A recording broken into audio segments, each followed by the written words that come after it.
Okay, is this it? Hi everyone, welcome back to my channel. My name is Thokozani Mabena. Thank you so much for tuning in. So, I know the past 2 weeks I filmed very bare, very natural, and that was very intentional because of the topics that I was talking about, and I just really didn't feel like putting on makeup would have helped. I don't know, maybe. But today I put in effort, I put on makeup and I have my red lip on and I snatched my hair. So this is what you get. Do I look pretty? Yeah. Anyway, today I thought I'd film a Q&A. I asked some of my very close friends to compile questions for me, and I just mixed and matched them. I wrote them down on my notepad, and I really just asked them to ask questions that they feel that you guys would want me to answer about myself, and I think about just a life in general. So I'm going to keep looking down because I have to read the questions on my notepad. So please don't mind that. And I thought it's very fitting that I let you know that I hate things on my face. I don't like having hair on my face. I did this for you guys, to look pretty for you guys.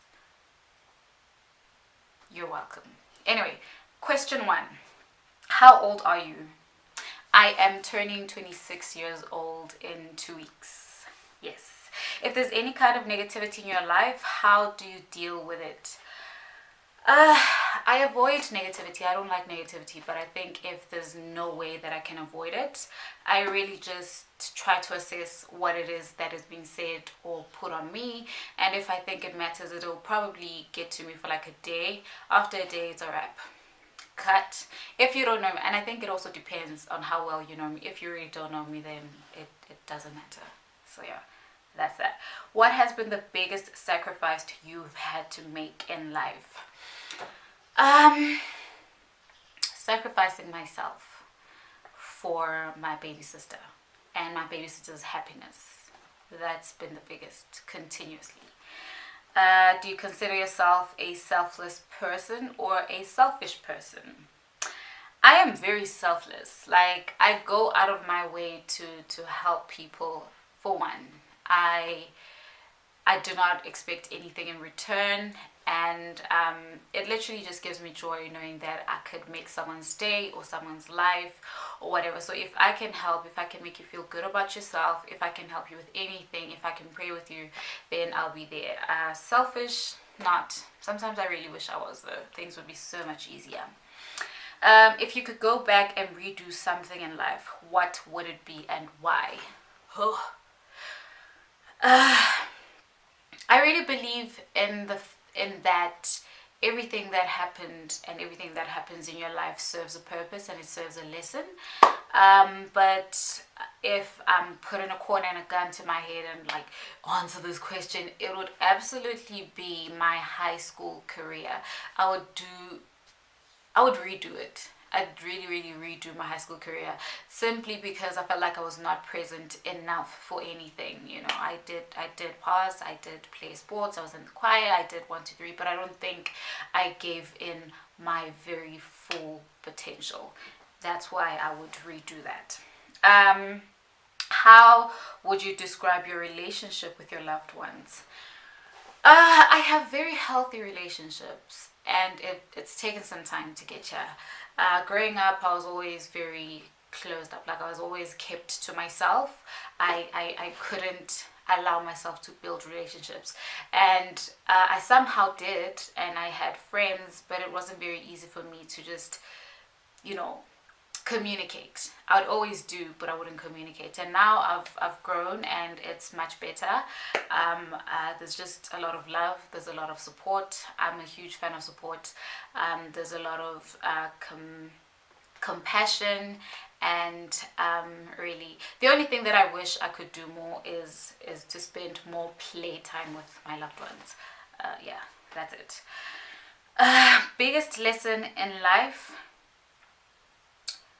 treat people with respect. Always. Always. I was taught at a very young age. My mom made sure she drilled that in our head.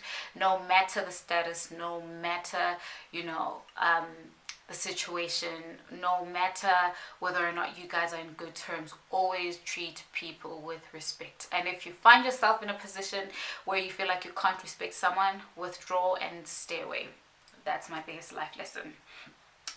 What's the biggest misconception about you? That I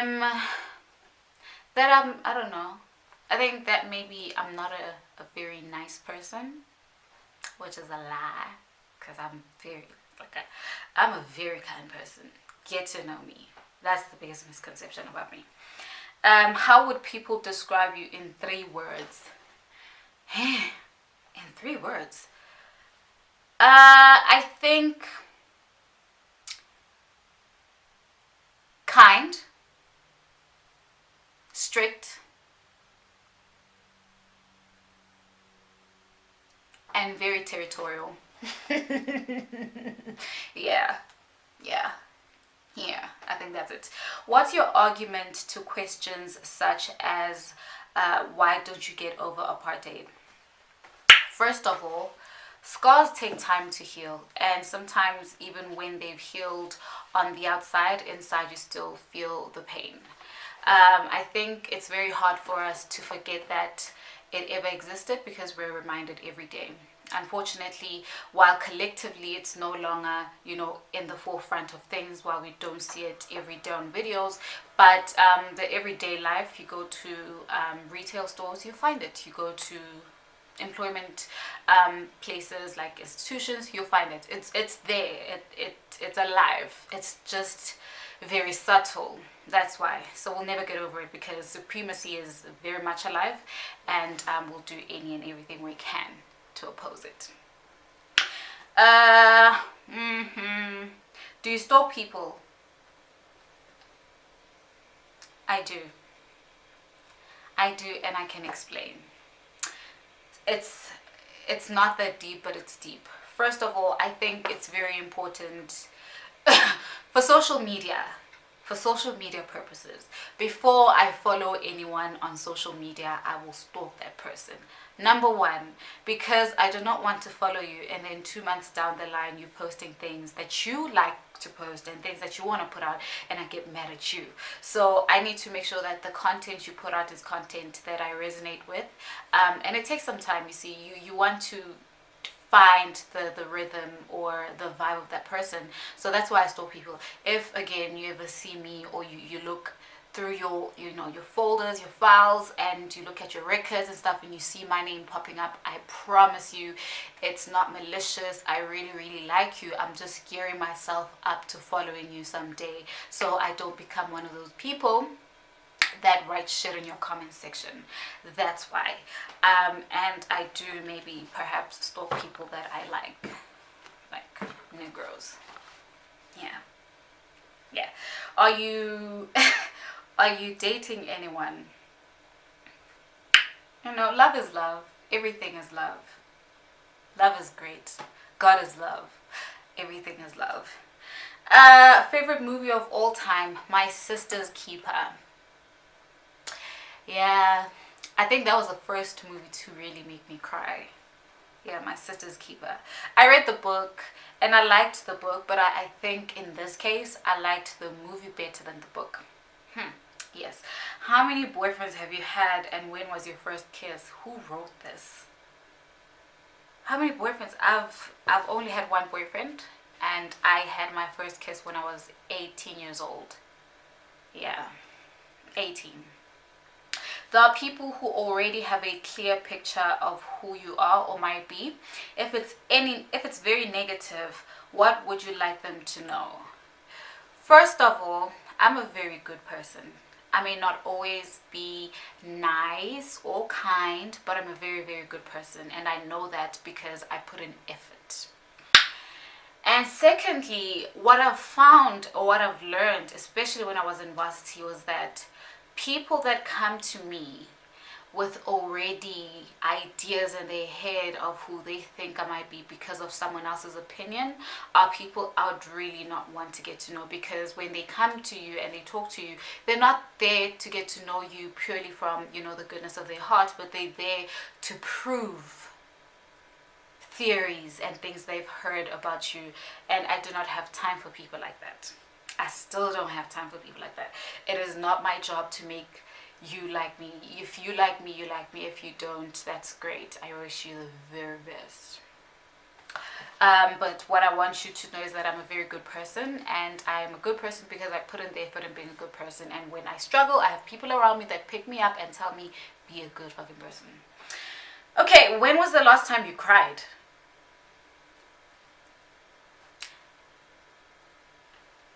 So let me tell you, I was never a crier in my life. I never like crying. When I cry for like 5 seconds. Like, I ugly cry for literally 5 seconds and my face turns red, and then I've got tears, and then I'm like, okay, stop. And then I stop. And then I try to work on whatever it is that's making me cry. If I can't work on it, I let it go. The last time I cried was probably 4 days ago. 4 or 5 days ago. Yeah, 4 or 5 days ago. What's your opinion on clickbait versus good content? Oh, okay. So, I'm very new being a content creator. But as a normal person who has always been a part of the social scene and, you know, Instagram and YouTube, I find clickbait to be quite annoying, and I think it was because I didn't understand what it meant. But I'm a big advocate of doing things that matter to your heart. So sometimes we're different as people. Sometimes things that are just clickbait material make you feel good as that person, and sometimes people literally just want to put out content. So I don't know. I am 80% on good content and 20% clickbait, because wow, you want to feel like you're attracting people and people like you and people are supporting your work. So when you create clickbait, you just want to get that going so more people recognize your work and do that. But I think the downside of clickbait and that culture is that once people have clicked on your content and they look into it and they don't like it, then they may not want to read, or they may not want to click and watch your videos. So I'm definitely for good content, I guess. What's your biggest insecurity? I think I covered this in one of my videos like a couple of weeks ago, 3, 4, 5 weeks ago. My biggest insecurity is not being good enough for myself, I guess, but that's my biggest insecurity. Not being good enough, not being in tune enough, not knowing enough. That's my biggest insecurity. One thing you'll never give up. I will never give up.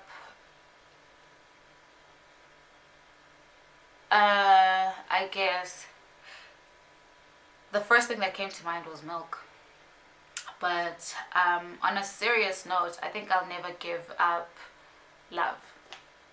Yeah, I'll never give up on love as a topic and as a thing holistically. I'll never give up on love. How do you deal with negativity? I've already covered that. I don't. What do you think you'll be remembered for? What do I think I'll be remembered for? I think I'll be remembered for the love I had and the selflessness I had regarding the ones I love, and especially my baby sister. That's what I'll be remembered for. 3 words to describe your partner. It's kind of weird saying this now, but kind, supportive, and disciplined. Yeah, kind, supportive, and disciplined. 3 words to describe your ex. I don't have exes. 3 wishes. Money, more money, and coins. I'm kidding. Yes, money is there, I guess, because, you know, I have to live and stuff. But my 3 biggest wishes is to always live in love, to always remember what support means, not only to myself, but to the ones around me and to the world in its large. And what's my biggest wish? To always seek peace in everything that I do and everyone that is around me and in my life. I think those are my 3 biggest wishes. Yeah. Okay. 5 musical artists you love. I feel like this is not fair at all. Okay, just 5. It's a lot. I have a very eclectic music taste, and I like music a lot, but definitely B, Rihanna, The Weeknd, Black, Nina Simone, Toni Braxton, Mariah Carey. I like Drake. I like J. Cole. There's a lot of them. But I think right off the bat, those are the people whose music I'm always listening to. FKA Twigs, Her. Yeah. I listen to a lot of those people's music. What are some of the things you may recommend to someone who isn't happy where they are but are scared to start over and leave? Oh, that's a rough one. That's a tough one. I think it depends on the context and what we're talking about. Whether it's personal relationships, like, romantic relationships, whether it's family, whether it's friends, whether it's work. But the one thing that I can always tell you is that your love, no, scratch that. Jesus, I'm always talking about love. Your peace, your happiness, and what else? And your mental health are very, very, very important. If you can put yourself in a position where you prioritize those first, I think you would have won. So sometimes it's very hard because you need to live. If it's about a job, you need to live. You need to have a source of income. I would suggest that you jot down a plan before you leave your job to put yourself in a better position on whether or not you're going to get another job, or you're going to start a business, or you're going to help someone else. But you need to understand that you need to have money, you need to have food, you need to have all of these things. I left my job and I had a plan. I had 2 plans, but they weren't solid, so they really just blew up in my face. And I've since been trying to restructure all of that and put myself in a position of power, so I take back that financial power for myself. But to tell you the truth, having left the place that I worked at and where I am right now, I'm very much at peace. I am very much happier, and I'm very happy that I made that decision. I don't regret it. The only thing I regret about it is the amount of years and experience that is going to get taken away from my resume, as well as the little money that I got that made a difference when I had. So that's it. But everything else, I think you should apply these things: your peace, your mental health, and your happiness. Those are very important. Do not compromise on those. What has been the hardest part in the process of growing up? Letting go has been the toughest for me. I'm very,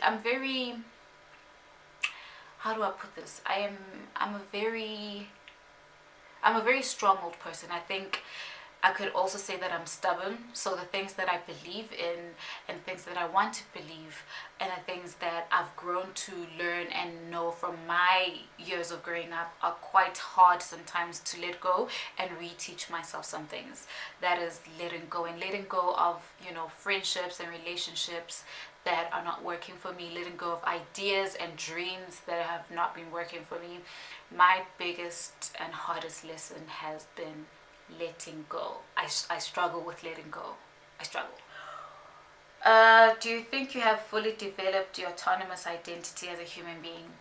Sometimes I think I have, and sometimes I know that I have not, because life happens, something could happen in a minute from now, or 5 hours from now, or tomorrow, 5 years from now, that requires for me to shift, to move in order for me to grow. So life will always happen, and life happens, so you grow and you evolve as a person. You become, smarter, stronger, wiser. So I have principles that ground me and that keep me in line with who I want to be, what I want to achieve. But I also know that there's some things that are going to come from sides, from the front and the back, that are going to literally put me in a position where I need to grow out of my shell, grow out of situations, grow out of relationships. So I have an idea, but it's all about evolving as a human being.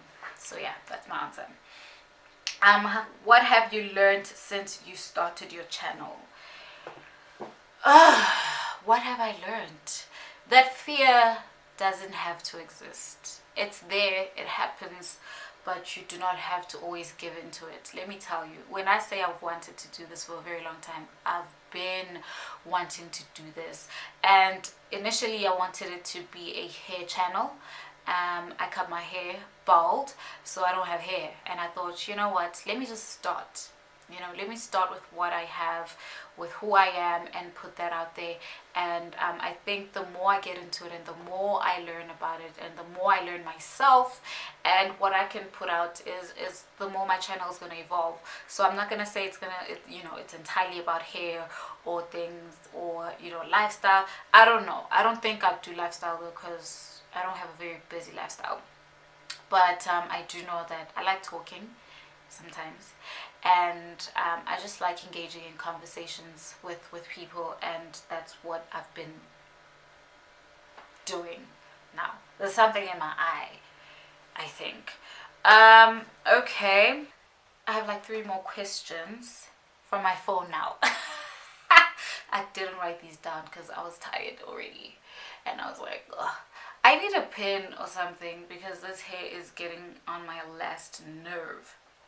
Alright, so when you're not feeling your best, or when you're not operating at your optimum capacity, what words or whose words do you get, or whose words get you back on track? Good old Bible. Good old Bible. I don't know. So here's the thing. I give myself pep talks all the time. Like, every single day, if I have some time to myself, I will find myself talking to myself. Whether it's encouraging myself, whether it's, understanding myself, whether it's being a friend to myself, because sometimes you need that, and the people around you are not always available. So you always need to find within yourself that friend. And if things go wrong because that friend told you to kill somebody, you can go to the other friends and they tell you something else. But I think I'm a girl that has been made up by a lot of people, especially women around me. So I don't know if it's my mom, or if it's the Bible, or if it's the people around me, or the books I've read. But I think the one line I could ever use is that if it's not okay, then it is not the end. Yeah. If it's not okay, then it is not the end. So whatever it is that I'm going through, how hard it hit me, or how terrible I feel, I need to get back up. And I need to know that at the end of the day, it will be okay. That's what keeps me going. What have been the toughest lessons you've learned from failed relationships? I'll put this as the relationships part as, the holistic side of relationships, is that it's okay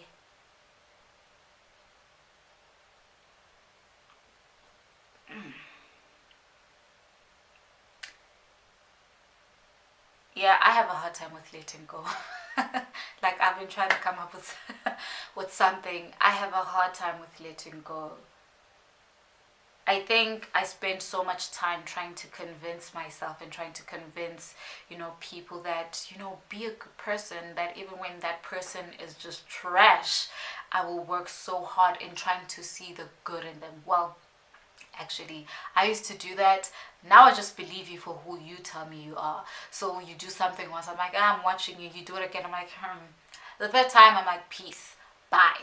But honestly, I think that has been the biggest lesson I had to learn